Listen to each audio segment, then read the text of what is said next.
Assalamualaikum warahmatullahi wabarakatuh. Waalaikumsalam warahmatullahi wabarakatuh. Selamat siang Bapak Ibu guru yang hebat. Syukur patut kita panjatkan kehadirat Allah Subhanahu wa taala, Tuhan yang Maha Esa, karena pada hari ini kita diberikan kesempatan dalam sesi berbagi pemahaman terkait budaya positif. Baiklah Bapak Ibu guru yang hebat, pada kesempatan kali ini akan kami tampilkan bagaimana konsep dari budaya positif.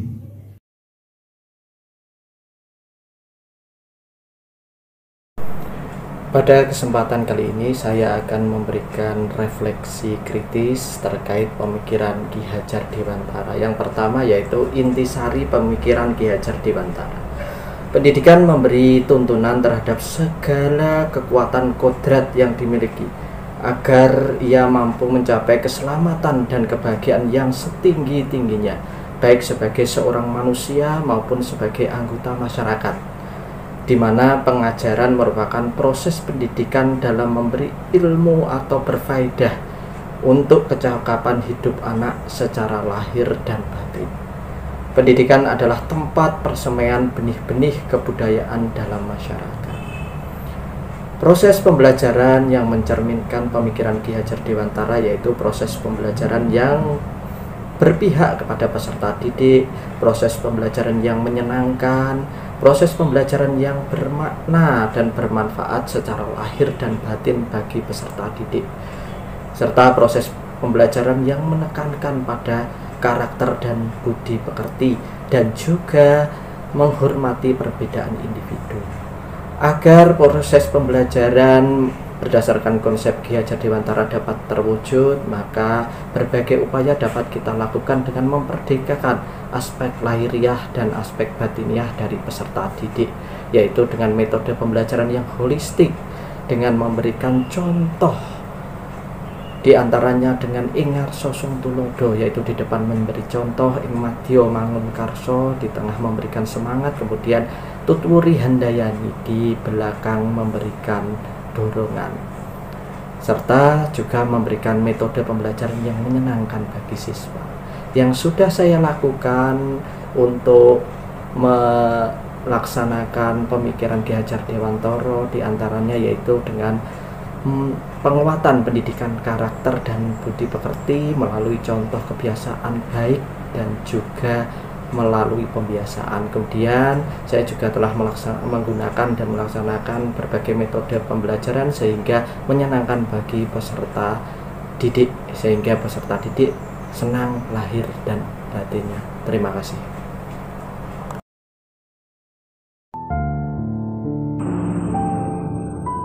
Sang pendidik mendidik anak bangsa, sebuah harapan dan perjalanan menuju masa depan. Dengan apa kita lakukan?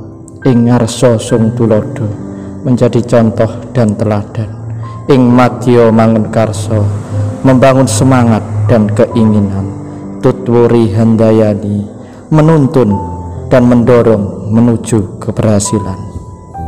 Pendidikan haruslah berpihak pada anak, membuat mereka senang dan bahagia. Sebagai taman bermain dalam menyerap ilmu pengetahuan, memahami kodrat, potensi, dan minatnya, menguatkan karakter dan budi pekerti menuju kebijaksanaannya, hingga mampu menjadi manusia paripurna lahir dan batinnya. Pendidikan merupakan persemaian benih-benih kebudayaan, membentuk akar yang kuat terhadap kebajikan, yang akan tumbuh dan menghasilkan buah dari cita-cita dalam membangun peradaban dan masa depan bangsa Indonesia.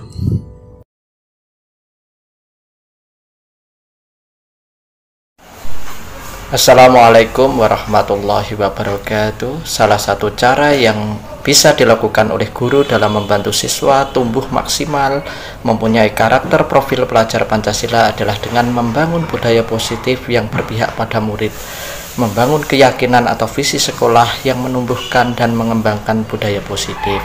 Dan ini bisa dilakukan baik melalui pembelajaran di kelas maupun kegiatan yang ada di sekolah.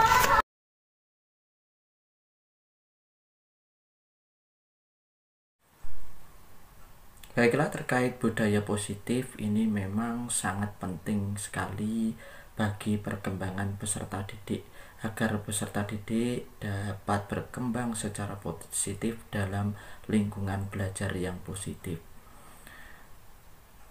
Dalam budaya positif ini perlu ada perubahan paradigma, di mana sebelumnya sering kita jumpai paradigma stimulus respon. Kita mencoba mengubah orang agar berpandangan sama dengan kita. Perilaku buruk dilihat sebagai suatu kesalahan. Orang lain bisa mengontrol saya bisa mengontrol orang lain. Kemudian ada pemaksaan pada saat bujukan gagal, dan ada model berpikir menang kalah. Hal tersebut sepatutnya kita ubah dan kita arahkan pada teori kontrol, di mana kita berusaha memahami pandangan orang lain tentang dunia. Semua perilaku memiliki tujuan. Hanya Anda yang bisa mengontrol diri Anda. Anda tidak bisa mengontrol orang lain. Kolaborasi dan konsensus menciptakan pilihan-pilihan baru, dan juga model berpikir menang-menang. Berikutnya, terkait hal ini ada teori motivasi perilaku manusia yang sebelumnya diantaranya hanya untuk menghindari ketidaknyamanan atau hukuman. Untuk mendapatkan imbalan dari orang lain atau institusi, maka sekarang harus kita arahkan untuk menghargai diri sendiri menjadi insan sesuai harapan kita. Strategi-strategi yang diperlukan sekolah dalam mewujudkan budaya positif ini diantaranya adalah disiplin positif. Yang dimaksud dengan disiplin positif di sini berkaitan dengan kontrol guru dalam menghadapi murid. Seorang yang memiliki disiplin diri berarti mereka bisa bertanggung jawab terhadap apa yang dilakukannya karena berdasarkan nilai-nilai kebajikan universal. Sebagai pendidik, tujuan kita adalah tujuan menciptakan peserta didik yang memiliki disiplin diri. Untuk itu, yang kedua, posisi kontrol guru sangat penting, yang merupakan bagian dari disiplin yang berpihak pada murid. Ada beberapa macam posisi kontrol yang sering dilakukan oleh guru. Ada guru itu yang memiliki posisi kontrol penghukum, pembuat orang merasa bersalah, teman, monitor atau pemantau, dan manajer. Sebaiknya guru memiliki posisi kontrol yang tepat sehingga dapat berpihak kepada peserta didik, bisa sebagai teman, bisa sebagai monitor, bisa sebagai manajer, di mana kesemuanya ini dapat menciptakan lingkungan positif, aman dan nyaman bagi peserta didik. Berikutnya juga perlu memperhatikan kebutuhan dasar manusia yang terbagi atas 5, yaitu kebutuhan bertahan hidup, cinta dan kasih sayang, kebebasan, kesenangan, dan kekuasaan. Untuk meningkatkan kenyamanan dan situasi kelas yang kondusif, tentunya juga perlu adanya keyakinan kelas yang merupakan nilai-nilai kebajikan atau prinsip-prinsip universal yang disepakati bersama. Keyakinan dapat memotivasi peserta didik karena merupakan kesepakatan yang telah dibuat dan disepakati bersama-sama. Dan apabila ada pelanggaran, maka perlu adanya restitusi yang merupakan proses menciptakan kondisi bagi murid untuk memperbaiki kesalahan mereka sehingga mereka bisa kembali pada kelompok mereka dengan karakter yang lebih kuat. Melalui restitusi, ketika murid berbuat salah, guru akan menanggapi dengan cara yang akan memungkinkan murid untuk membuat evaluasi internal tentang apa yang dapat mereka lakukan untuk memperbaiki kesalahan mereka dan mendapat kembali harga dirinya. Baiklah Bapak Ibu, tadi telah dipaparkan terkait dengan materi budaya positif. Apakah ada pertanyaan dari Bapak Ibu? Ada, Pak. Silakan Pak Cahyo. Apa contoh dari budaya positif itu? Baiklah, pertanyaan yang sangat luar biasa sekali. Jadi salah satu contoh dari budaya positif misalnya di dalam kelas adalah bagaimana kita membuat kesepakatan kelas.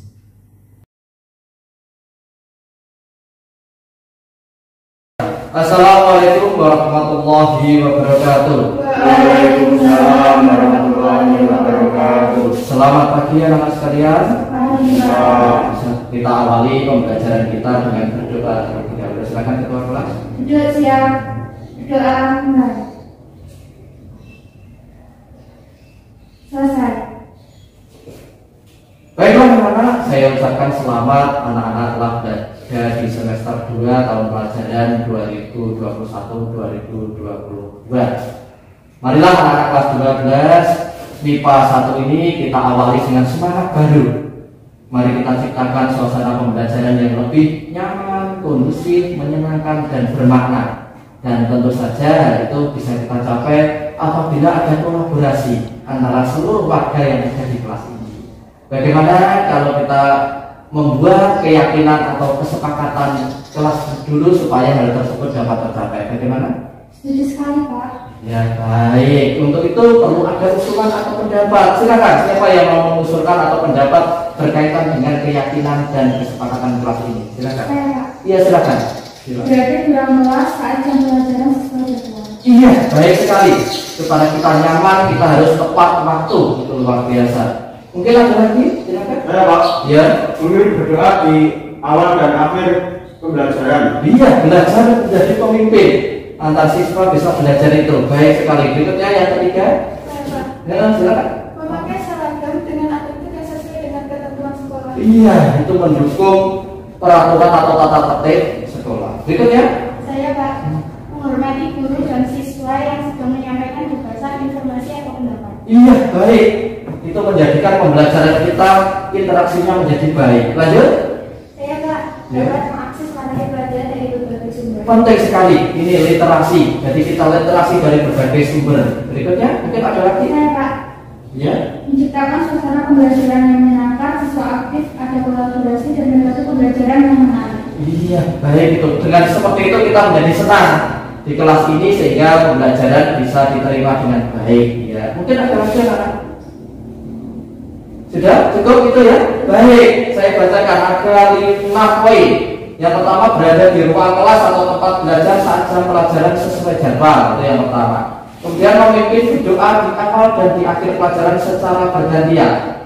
Kemudian yang ketiga, memakai seragam dengan atribut sesuai dengan ketentuan sekolah. Ya. Dan yang keempat, menghormati guru dan siswa yang sedang menyampaikan gagasan, informasi atau pendapat. Kemudian yang kelima, dapat mengakses materi pelajaran dari berbagai sumber belajar. Kemudian menciptakan suasana pembelajaran yang menyenangkan, siswa aktif, ada kolaborasi, dan metode pembelajaran yang menarik. Jadi itu. Bagi anak-anak itu kesepakatan atau keyakinan kelas kita. Dan nanti keyakinan itu akan kita tuangkan dalam dokumen tertulis. Gitu, ya? Ya. Terima kasih anak-anak sekalian. Apabila ada pelanggaran terkait keyakinan atau kesepakatan kelas ini, bagaimana sebaiknya? Iya, silakan. Membuat artikel terkait pelanggaran terhadap keyakinan kelas. Iya, salah satu langkah jitu untuk menjawab bagi anak-anak yang melanggar keyakinan atau kesepakatan kelas ini. Apakah disetujui? Setuju. Mungkin dari situ akan menimbulkan kesadaran dari siswa tersebut sehingga mampu memperbaiki perilakunya. Ya, terima kasih.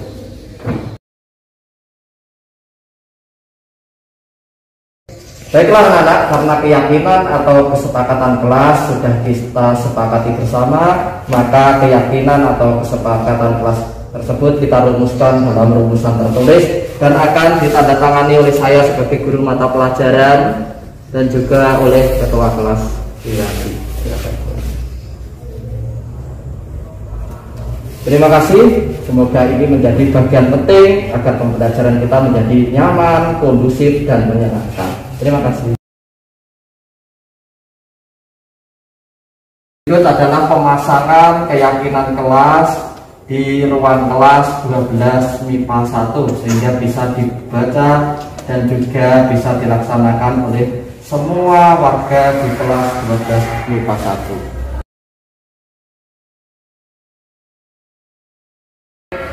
Kelas menjadi nyaman dan menyenangkan.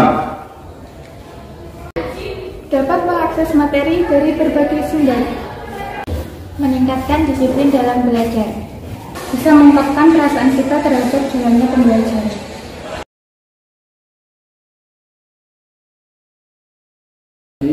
Hari ini kamu terlambat datang ke kelas untuk mengikuti pelajaran PPKN. Kenapa? Saya berangkat agak mepet jam. Ternyata sampai sekolah terlambat, Pak. Bagaimana dengan keyakinan kelas? Maaf, Pak, saya melanggar keyakinan kelas tentang berada di ruang kelas atau tempat belajar saat jam pelajaran sesuai jadwal. Jika begitu, bagaimana konsekuensinya terhadap hal tersebut? Saya akan membuat artikel tentang pentingnya disiplin waktu. Ya, baik. Silahkan dibuat, nanti dipelajari, nanti disampaikan kepada saya. Gitu ya? Baik, Pak. Ini Pak, hasil dari artikel saya tahu bahwa disiplin waktu sangat penting. Ya, terima kasih. Kira-kira akan mengulangi lagi atau tidak, Davin? Tidak, Pak. Ya, terima kasih. Alhamdulillah. Baiklah, itu tadi merupakan contoh penanganan bagi siswa yang datang terlambat ke kelas. Apakah ada pertanyaan lain? Silakan. Ya, Pak. Baik, Bu Levi, silakan. Bagaimana cara mengatasi anak yang terus datang terlambat? Ya, baik sekali. Persoalan siswa yang datang terlambat ke sekolah memang merupakan persoalan yang umum ditemui di sekolah. Jadi ada beberapa cara diantaranya yaitu melalui penerapan restitusi. Karena di situ kita memahami bagaimana kondisi anak, kemudian kita membuat sebuah strategi agar anak tersebut bisa menyadari tentang ketidaktepatan dalam perilakunya, sehingga dari kesadaran itu muncul keyakinan anak untuk mengikuti kesepakatan atau aturan yang ada di sekolah. Berikut contohnya. Selamat pagi. Ya, setiap orang pernah mengalami situasi atau kondisi tertentu sehingga dia melanggar aturan, tidak terkecuali siswa yang kadangkala melanggar aturan sekolah. Hari ini Reno datang ke sekolah terlambat. Mengapa, Reno? Saya mengantar ibu belanja, Pak. Sedangkan yang di rumah yang bisa naik motor cuma saya, Pak. Gitu. Berapa jarak atau estimasi waktu dari rumahmu ke sekolah? Untuk jaraknya sekitar 15 menit, sedangkan saya mengantar ibu sekitar pukul 6:30 sampai jam 7. Melihat kondisi seperti itu, Reno tahu keyakinan sekolah ini terhadap kedatangan ke sekolah. Tahu, Pak. Iya. Apa? Tidak terlambat masuk sekolah, Pak. Ya, setelah tahu itu hal tersebut, bagaimana kira-kira Reno dalam menepati keyakinan sekolah tersebut? Saya akan mengantar ibu belajar lebih pagi lagi dan saya akan datang ke sekolah tepat waktu. Ya, terima kasih, Reno. Jadi itu yang saya harapkan, jadi kesadaranmu, dan semoga kejadian ini membawa pelajaran atau memberikan pelajaran sehingga menjadi pribadi yang lebih baik pada masa yang akan datang. Ya.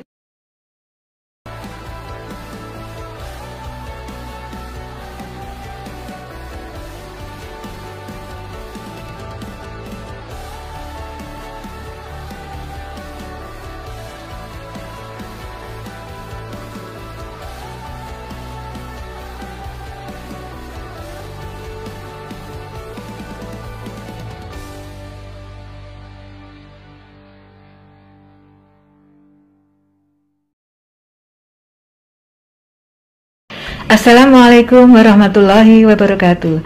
Saya Ermila Susilo, pengajar di SMA Negeri 1 Ngaduluih, Kabupaten Kediri. Bersama Bapak Himawan Adi Aryadi, kami menghantarkan siswa, mendampingi siswa di kelas 12 IPS SMA Negeri 1 Ngaduluih tahun pelajaran 2021-2022. Alhamdulillah, siswa-siswi dalam pembelajaran bersama Bapak Himawan Adi Aryadi terlihat disiplin dan penuh dengan semangat mengikuti pembelajaran bersama Bapak Himawan Adi Aryadi. Bapak Himawan sangat memberikan pembelajaran yang menarik dan inovatif sehingga semua siswa terlibat secara aktif serta berpartisipasi secara aktif dan antusias mengikuti pembelajaran bersama Bapak Himawan dalam pembelajaran kewarganegaraan. Demikian, wassalamualaikum warahmatullahi wabarakatuh.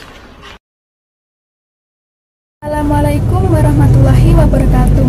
Perkenalkan, nama saya Nur Rahmawati. Saya bersekolah di SMA Negeri 1 Ngadiluih dan sekarang saya duduk di kelas 12 IPA 1. Jadi hari ini saya akan menceritakan tentang keseruan belajar PPKN di SMA Negeri 1 Ngadiluih yang diajar oleh Bapak Himawan.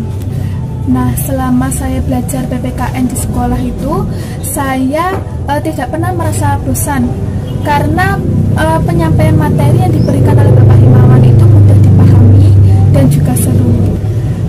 Biasanya sebelum materi dimulai, Bapak Himawan akan memberikan nasihat-nasihat dan motivasi-motivasi kepada kami supaya kelak kami bisa menjadi orang yang bermanfaat bagi lingkungan keluarga, lingkungan masyarakat, bangsa, dan negara.